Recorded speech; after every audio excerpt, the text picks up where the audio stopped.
Bismillahirrahmanirrahim. Assalamualaikum warahmatullahi wabarakatuh. Alhamdulillahirabbil alamin wassalatu wassalamu ala Rasulillah wa la haula wa la quwwata illa billah. Baik, kita lanjutkan pelajaran nahwu shorof kita ya. Ini pertemuan kita yang kelima. Mudah-mudahan ini pertemuan sebelum terakhir. Nanti ada pertemuan ke-6 terakhir ya untuk murojaah kita. Baik, kita masuk ke murojaah bagian kelima. Kita akan murojaah dari halaman 63 sampai 75 ya. Baik, diperhatikan dengan baik video pertama ini. Insyaallah akan ada video 3 video, jadi diperhatikan. Baik. Video pertama ini Ustaz akan membahas terkait dengan isim majrur.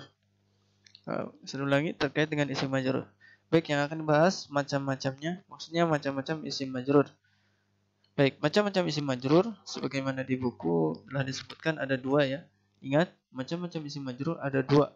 Apa aja itu? Ada isim majrur jika didahului huruf jar. Jadi huruf isim majrur ini isim yang didahului huruf jar. Jadi kalau setelah huruf jar ada isim, maka itu disebut dengan isim majrur. Harokatnya nanti ada tanda-tanda harokat atau tanda-tanda isim majrur bagaimana ya. Baik. Jadi saya ulangi, yang pertama, macam-macam isim majrur itu adalah isim yang didahului huruf jar. Itu yang pertama ya. Yang kedua, isim itu bisa disebut dengan jika mudhof ilaih. Jadi isim yang di mudhof ilaih, ada isim bersandar kepadanya, maka isim yang dijadikan sandaran itu disebut dengan mudhofun ilaih. Nah, itu disebut dengan isim majrur juga ya. Nanti lebih jelas karena ini nanti akan Ustaz sampaikan satu persatu. Baik. Jadi di isim yang didahului huruf jar nanti ada contohnya. Baik, kita lanjutkan dulu. Tanda-tanda jar pada isim. Nah, di sini antum harus ingat tanda-tanda untuk jarnya ya. Sebagaimana rafa, nasab itu ada tandanya, maka jar pun ada tandanya untuk isim. Jadi tanda jar itu bukan hanya kasroh ya. Ingat, tanda-tanda jar pada isim itu ada 2 ternyata ya. Yang pertama ya al-kasroh ya, kasroh. Ya, taulah pasti kasroh gimana? Ya, harokatnya di bawah. Baik. Misalnya fil masjidi, ya, al masjidi itu kasroh ya. Ada tandanya ya, baik, untuk kasroh ini terdapat untuk isim apa aja? Terdapat untuk 3 isim ya, perhatikan dengan baik. Pertama isim mufrad.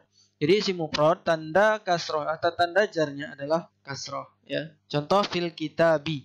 Fil kitabi, al kitabi kasroh tandanya karena ada huruf jar.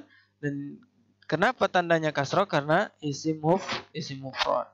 Baik, yang kedua, selain isim mufrad ada jamak muannas salim. Ya, jamak muannas salim juga sama, tanda untuk jarnya pada isimnya adalah kasroh. Juga dengan satu lagi jamak taksir.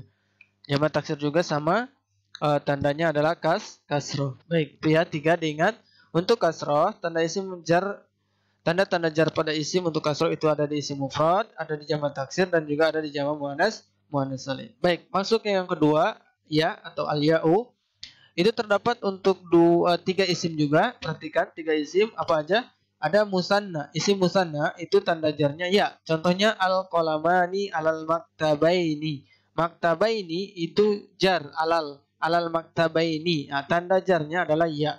Ya, itu. Kemudian jamak mudzakkar salim alal muslimina. Al muslimina karena ada huruf jar masuk al muslimina, jar tapi tandanya adalah ya. Kenapa? Karena jamak mudzakkar salim. Baik, kemudian asmaul khamsah, al asmaul khamsah, 5 isim yang di sini punya hukum khusus ya. Ya, tandanya adalah ya juga untuk jarnya. Contohnya imanu abi bakr, abi. Biasanya abu karena ini jadi jar, dimahalin jar, maka dibaca abi. Imanu abi bakri, imamu abi bakrin, atau an abi hurairah, an abi karena ada huruf an itu ya. Baik, itu tanda-tanda isim pada isim jar. Ada 2, al-kasrah sama ya. Baik. Kedua-duanya ini memiliki untuk 3 isim. Usah ulangi, al-kasrah untuk isim mufrad, jamak taksir dan jamak muannas salim. Ya untuk jamak mudzakkar salim, asmaul khamsah dan juga al-musanna. Baik, kita lanjutkan dulu. Baik. Di sini Ustaz akan jelaskan macam-macam isim mufrad, isim jar yang tadi Ustaz sudah sebutkan. Baik, ada dua ya, ingat. Yang pertama jika didahului huruf jar. Berarti ini isim jar yang mana penyebabnya adalah karena dia didahului huruf jar. Berarti antum harus hafalin, harus ingat-ingat huruf jar itu apa aja ya. Baik. Ini contoh fil masjidi. Di sini ada huruf jarnya apa? Fi. Al masjid ini isim majrurnya. Jadi karena ada huruf fi menjadi al masjidi. Asalnya al masjidu, tapi karena kemasukan fi menjadi fil masjidi. An abi, asalnya abu, karena an pakai abi. Berarti yang pertama ini tandanya kasroh, yang kedua tandanya ya. Yang pertama isim mufrad, yang kedua asmaul khamsah. Itu ya. Jadi mudah sekali mengingat yang pertama ini. Pokoknya setiap isim kemasukan atau didahului huruf jar maka disebut dengan isim majrur. Yang kedua, jika mudhof ilaih. Dia isim yang dijadikan mudhof ilaih, yang disandarkan. Bukan isim yang menyandar ya, tapi isim yang disandarkan. Jadi isim yang kalau Ustaz contohkan seperti ini, ada tembok, ada papan tulis. Nah, yang di situ yang isi mudhofun ilaih itu temboknya. Jadi tembok menempel di misalnya di dinding, gitu ya. Jadi yang disandar itulah yang disebut dengan mudhof ilaih. Contoh hamamul masjidi. Di sini mudhofun ilaihnya al masjidi. Di sini kasroh. Kenapa? Karena mudhof ilaih. Hamam ini mudhof namanya, al masjidi mudhofun ilaih. Hamamul masjid. Jadi kamar mandinya masjid gitu ya. Jawalu abi. Abi di sini mudhofun ilaih dan dia kasro jar, isim jar, tapi tandanya adalah ya. Kenapa? Karena asmaul khamsah.